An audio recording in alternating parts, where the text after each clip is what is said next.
دن کے 11 بجے ہیں۔ السلام علیکم، یہ ریڈیو پاکستان ہے۔ محمد انیس سے خبریں سنیے۔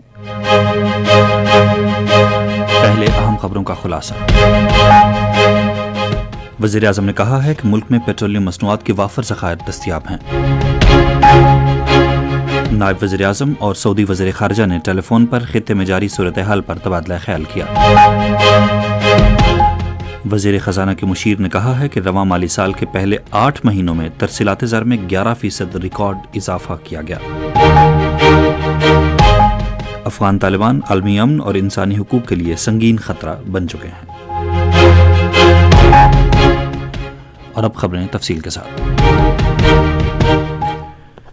وزیر اعظم محمد شہباز شریف نے کہا ہے کہ معاشی استحکام اور عوام کو ریلیف فراہم کرنا حکومت کی اولین ترجیحات ہیں۔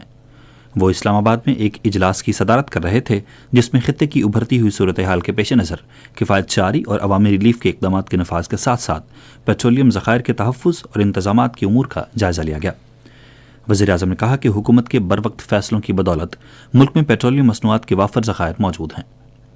انہوں نے کہا کہ بدلتی ہوئی بین الاقوامی صورتحال کے تناظر میں عوام کو مزید ریلیف فراہم کرنے کے لیے اضافی اقدامات پر مشاورت جاری ہے۔ شہباز شریف نے کہا کہ معاشی استحکام کو یقینی بنانے کے لیے قائم کی گئی کمیٹی نے بروقت فیصلے کیے ہیں جس کی بدولت عوام کو تیل کی مسلسل فراہمی برقرار رکھنے میں مدد ملی ہے۔ صدر آصف علی زرداری نے آج سینٹ پیٹرکس ڈے کے موقع پر آئرلینڈ کی صدر کیتھرین کنولی اور عوام کو دلی مبارکباد دی ہے۔ صدر نے اپنے پیغام میں کہا کہ یہ دن آئرلینڈ کے عوام اور دنیا بھر میں مقیم آئرش برادری کے لیے اہمیت رکھتا ہے۔ نائب وزیر اعظم اور وزیر خارجہ اسحاق ڈار نے سعودی وزیر خارجہ شہزادہ فیصل بن فرحان سے ٹیلی فون پر گفتگو کی۔ اس دوران دونوں رہنماؤں نے خطے میں جاری صورتحال پر حالیہ پیش رفت اور اس کے وسیع تر اثرات پر تبادلہ خیال کیا۔ نائب وزیر اعظم نے خطے میں امن، استحکام اور سلامتی کے فروغ کے لیے سفارتی روابط، مذاکرات اور پائیدار کوششوں کی اہمیت پر زور دیا۔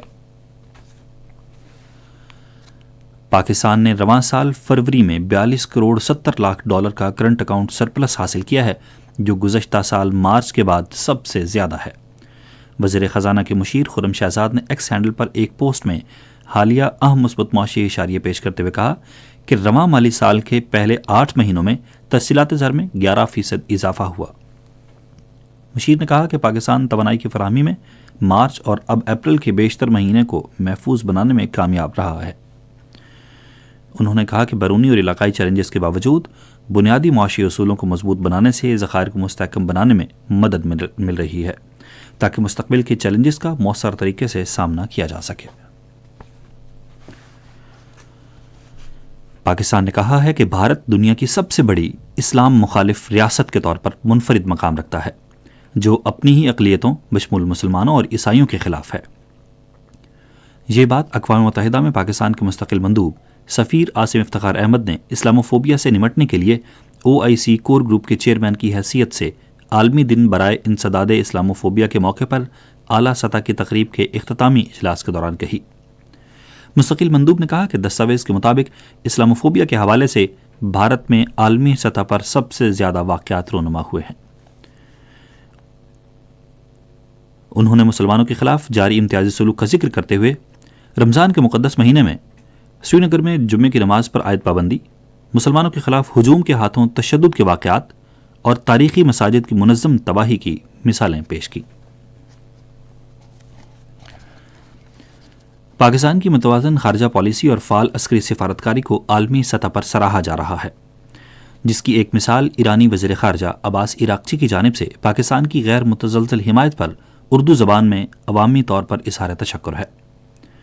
عباس عراقچی نے سماجی رابطے کی ویب سائٹ ایکس پر اردو میں کیے گئے ایک پیغام میں مشکل وقت میں ثابت قدمی سے حمایت پر حکومت پاکستان اور پاکستانی عوام کا شکریہ ادا کیا۔ انہوں نے کہا کہ پاکستان نے ایرانی حکومت اور اس کے عوام کے ساتھ عملی یکجہتی کا مظاہرہ کیا ہے۔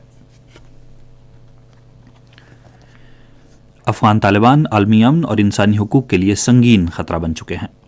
افغان طالبان رجیم افغانستان میں خواتین اور اقلیتوں کو سماجی اور اقتصادی طور پر مکمل طور پر مفلوج کرنے میں مصروف عمل ہے۔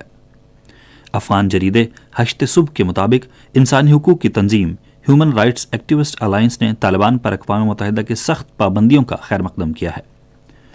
اقوام متحدہ کے سلامتی کونسل نے طالبان کے 22 اعلیٰ ارکان پر پابندیاں عائد کر دی ہیں۔ ہیومن رائٹس ایکٹیوسٹ الائنس نے کہا ہے کہ یہ پابندیاں اس امر کا ثبوت ہیں کہ افغان طالبان ایک دہشت گرد گروہ کے طور پر سنگین خطرہ بنے رہیں گے۔ ہشت صبح کے مطابق برطانیہ نے بھی اقوام متحدہ کی سیکیورٹی کونسل کے فیصلے کی روشنی میں طالبان پر اپنی پابندیوں کی فہرست کی توثیق کی ہے۔ اسی کے ساتھ ہی خبریں ختم ہوئیں۔ مزید خبروں اور تجزیوں کے لیے آئیے ہماری ویب سائٹ پر، پتہ ہے radio.gov.pk۔